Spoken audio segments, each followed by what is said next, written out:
দ্বিতীয় ভৰদেউলৰ দিনাও লোকাৰণ্য বৰপেটা সত্ৰ।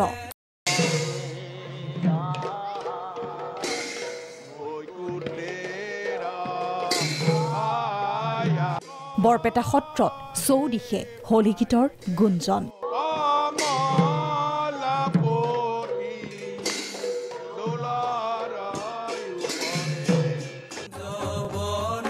হাজাৰ হাজাৰ ভক্তৰ সমাৱেশ ঘটিছে বৰপেটাত।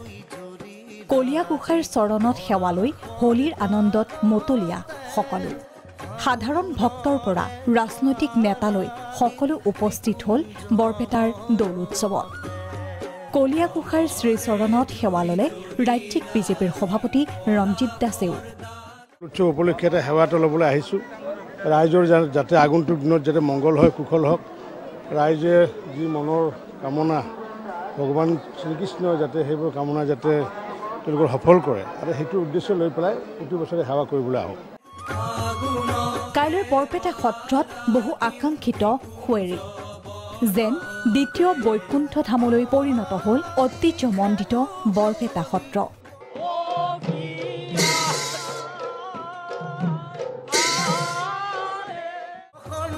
ফাকুৱা দৌল উৎসৱৰ বাবে ৰাজ্যবাসীলৈ শুভেচ্ছা জনালে মুখ্যমন্ত্ৰী সৰ্বানন্দ সোণোৱালেও। হোলী উৎসৱৰ উপলক্ষে অসমৰ সমূহ ৰাইজলৈ মই আন্তৰিক শুভেচ্ছা আৰু শ্ৰদ্ধা জনাইছোঁ।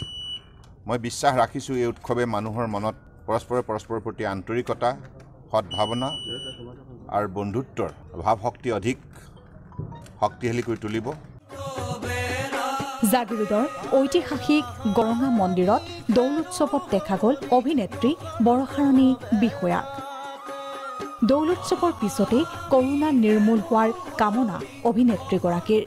80 বছৰমানৰ পৰা এই পূজাভাগ চলি আছে আৰু যথেষ্ট ভক্তপ্ৰাণ ৰাইজ আহে ইয়ালৈ। গতিকে মই আশাবাদী আৰু মই ইয়াতেও ভগৱানৰ ওচৰত প্ৰাৰ্থনা জনাইছোঁ যে সমগ্ৰ বিশ্বতে এই যি ৰোগত আক্ৰান্ত হৈছে, ইমান আতংকিত হৈছে, এক আতংকৰ সৃষ্টি হৈছে, সেয়া যাতে সোনকালে দূৰ কৰে ভগৱানে। লখিমপুৰ, হাজো, গোৰেশ্বৰ, গহপুৰ, আমগুৰি, ঢকুৱাখনা ঐতিহাসিক থান দৌলত পৰম্পৰাগতভাৱে উদযাপন কৰিলে ফাকুৱা আৰু দৌল উৎসৱ। ফাকুৱা উৎসৱ উপলক্ষে মংগলদৈত ওলোৱা হ'ল ভাগৱত শোভাযাত্ৰা।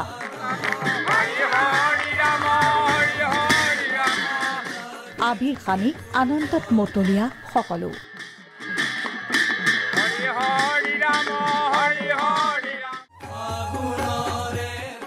400 বছৰীয়া পৰম্পৰাৰে মাজুলীত ফল্গোৎসৱ।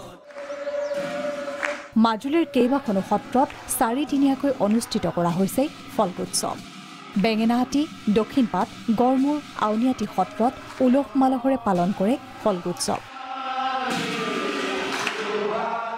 কলীয়া ঠাকুৰৰ বিগ্ৰহৰ ওচৰত বেদ মন্ত্ৰ, নাম প্ৰসংগৰে পালন কৰিছে মহাপূজা। কৰোনাৰ আতংকৰ বাবেই ৰাজহুৱা ফাকু খেল বাতিল বেঙেনাহাটী সত্ৰৰ। কিন্তু তাৰ মাজতেই অনুষ্ঠিত হৈছে পৰম্পৰাগত বোকা খেল, গোসাঁই ফুৰোৱা কাৰ্যসূচী। এনেদৰে ৰাজ্যজুৰি পালন কৰা হৈছে পবিত্ৰ ফাকুৱা আৰু দৌল উৎসৱ।